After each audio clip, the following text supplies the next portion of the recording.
Bonjour à toutes et à tous, bienvenue sur KTV Kwezi FM, le 106.9 pour un temps de parole, toujours en direct à la radio et à la télévision. Étienne Guillet, directeur de cabinet de la préfecture, bonjour. Bonjour. Merci d'avoir accepté notre invitation. Monsieur le directeur, la ZSP, on l'a vu, ça a été titré dans France Mayotte, entre autres, une promesse tenue, ça c'est le côté politique, mais on va s'intéresser plutôt maintenant à la mise en marche, la mise en route. Et la première question, avec des mots simples si c'est possible, c'est quoi une ZSP? Alors une ZSP, c'est tout simplement une façon de travailler avec la police, avec l'ensemble des partenaires sur une zone prédéterminée, donc qui est pour le cas présent Kaweni à Mamoudzou et essentiellement à Vigie, mais Petite Terre de façon plus globale sur Petite Terre. Et c'est en fait une façon de travailler pour avoir plus de coordination entre l'ensemble des forces de sécurité, mais l'ensemble des acteurs sur le terrain, avec 4 thématiques principales sur lesquelles nous voulons travailler, accentuer, je dirais, notre travail de tous les jours. C'est effectivement la thématique des violences urbaines, de la délinquance juvénile, c'est aussi le trafic de stupéfiants, c'est les vols avec violence. Voilà, c'est ces 4 thématiques-là sur lesquelles nous voulons accentuer la pression, accentuer nos résultats et faire en sorte qu'effectivement, sur ces quartiers-là, sur cette zone-là, on puisse travailler avec l'ensemble des partenaires pour un meilleur résultat. Est-ce que ça veut dire, Étienne Guillet, que Mayotte va avoir ou va être doté de moyens supplémentaires pour cette ZSP, ou alors on utilise les moyens existants, y compris les renforts, les récents renforts, pour travailler sur cette ZSP? Alors, ça fait partie de les renforts, effectivement, vous avez dit, ils y sont là. Oui. Ils sont arrivés, les derniers, c'était en septembre. La CDI. Voilà, la CDI, entre autres, en zone police. Et effectivement, dans ces renforts, il y avait ce qu'on appelle des renforts liés à la police de sécurité du quotidien, qui vont évidemment rentrer dans les effectifs qui vont être mis à disposition de la ZSP. Ça ne veut pas dire qu'il n'y en aura pas plus l'année prochaine, puisque bien évidemment le fait d'avoir une ZSP va être un argument pour nous pour défendre des effectifs supplémentaires tant en zone police qu'en zone gendarmerie, mais c'est effectivement d'abord et avant tout une nouvelle façon de travailler. Ça fait partie de faire en sorte d'avoir une collaboration plus poussée avec l'ensemble des forces de l'ordre.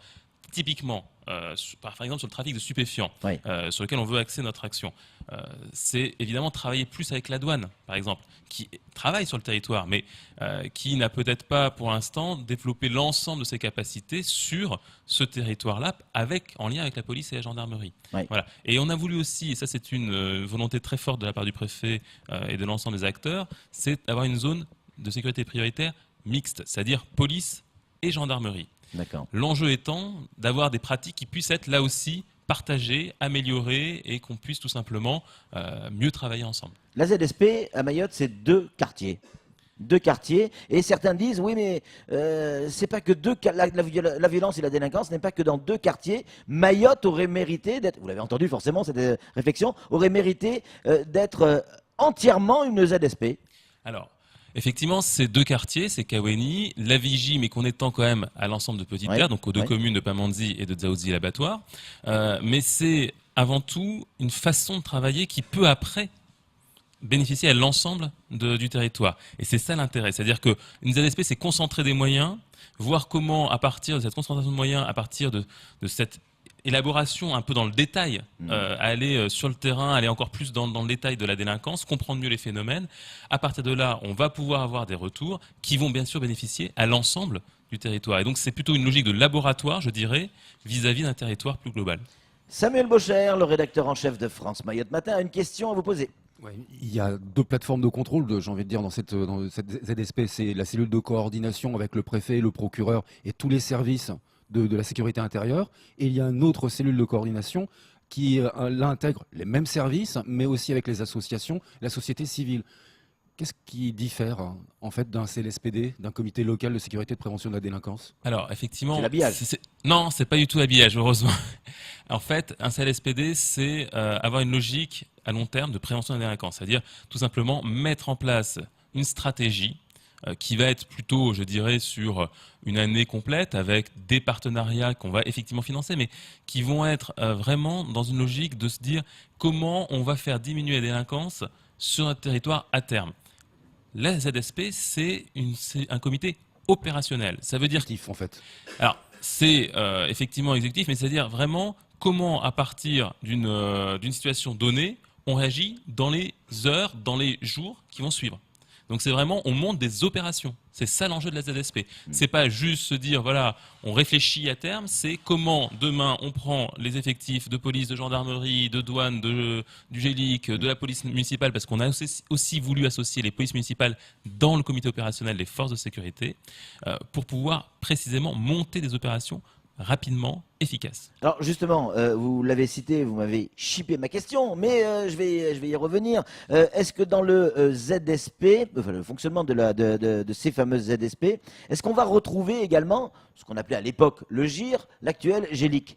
Alors, le GELIC, il est présent dans un ZSP. Pourquoi? Parce qu'il y a sans doute des actions qui vont intéresser le GELIC, le groupe d'enquête de la lutte contre l'immigration clandestine.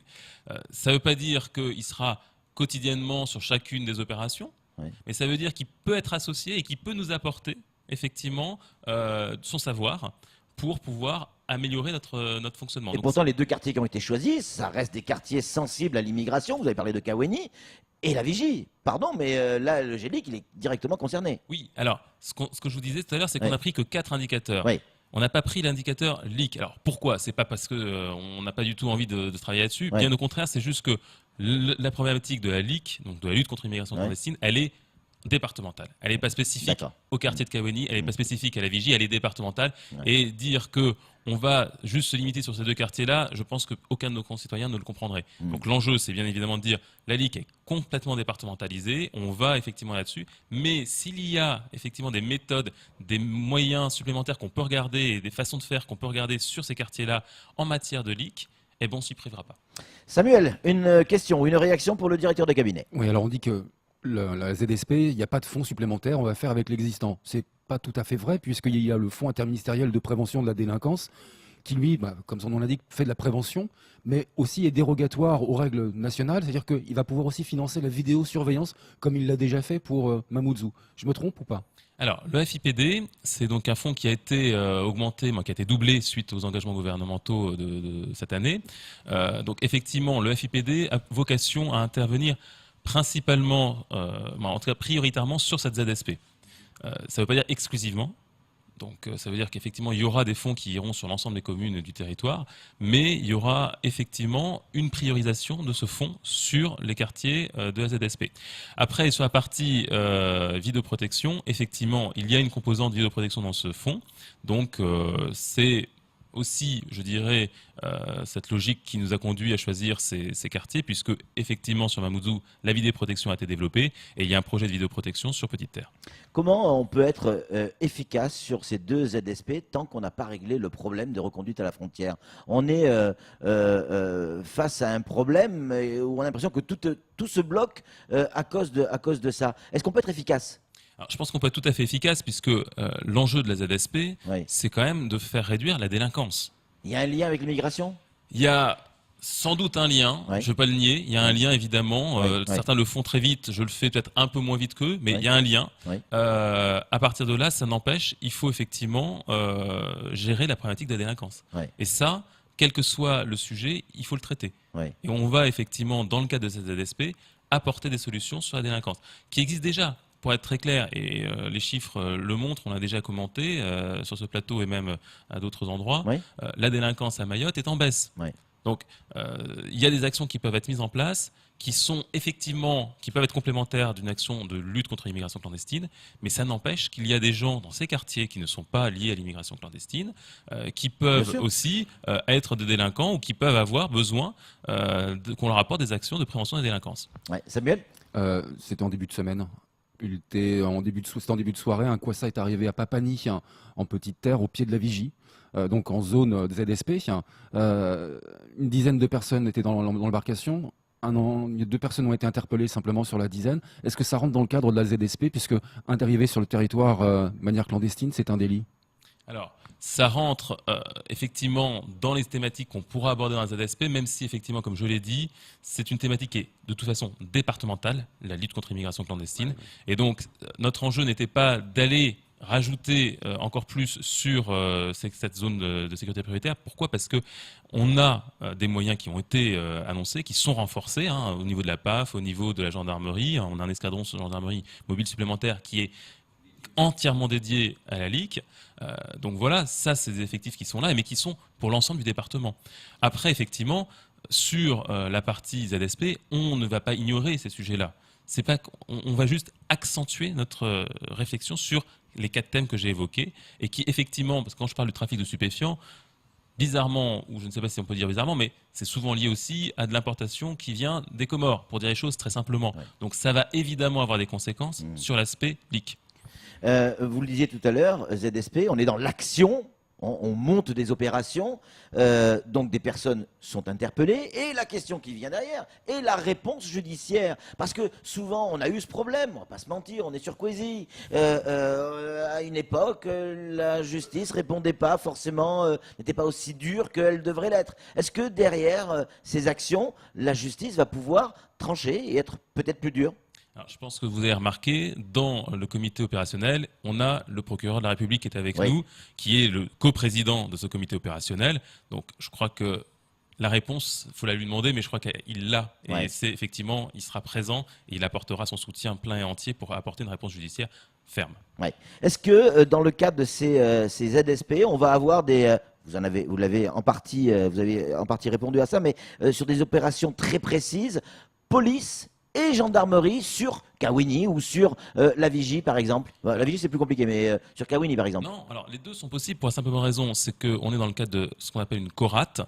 Donc on peut tout à fait avoir des opérations combinées police-gendarmerie, que ça soit sur Petite Terre ou que ça soit à Kawini, avec je dirais quand même plus de facilité sur Kawini en termes de mobilisation des gendarmes mobiles, a priori plutôt sur Kawini. Maintenant sur la partie Petite Terre, les opérations gendarmerie, police municipale et police aux frontières est tout à fait possible.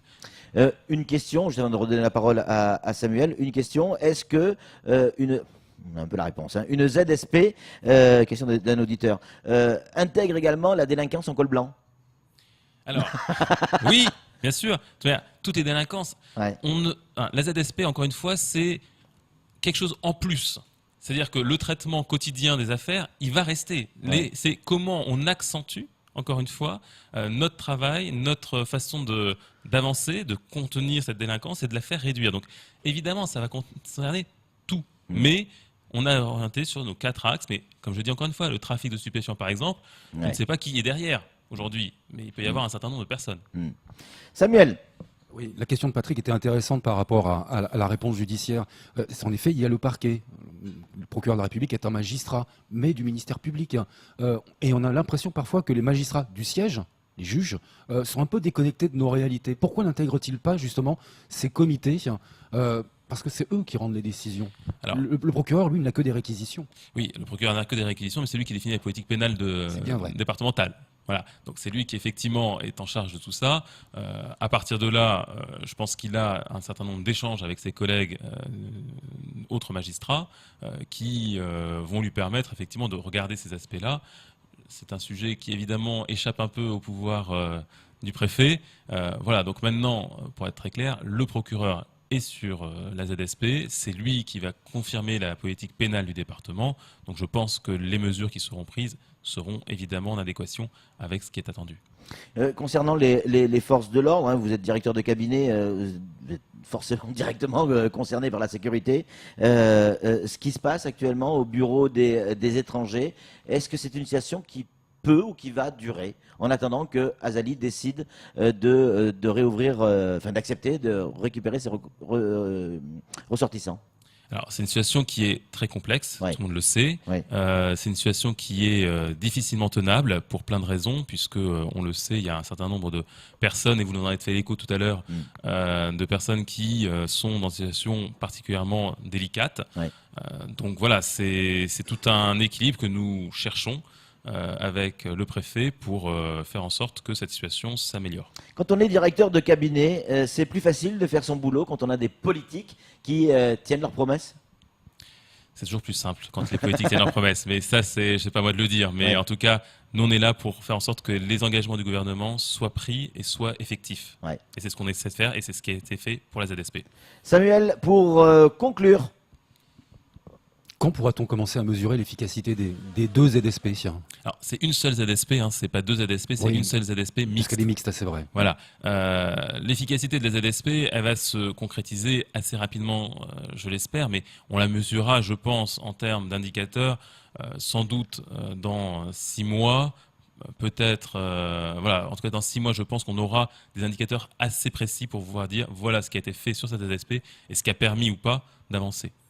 Merci beaucoup Étienne Guillet d'être venu sur ce plateau et vous aussi d'être venu avec votre lot de projecteurs pour nous éclairer sur la compréhension d'une ZSP. C'était le but de ce plateau. Merci beaucoup pour votre visite. C'est tout pour ce temps de parole. Tout de suite, la suite de nos programmes.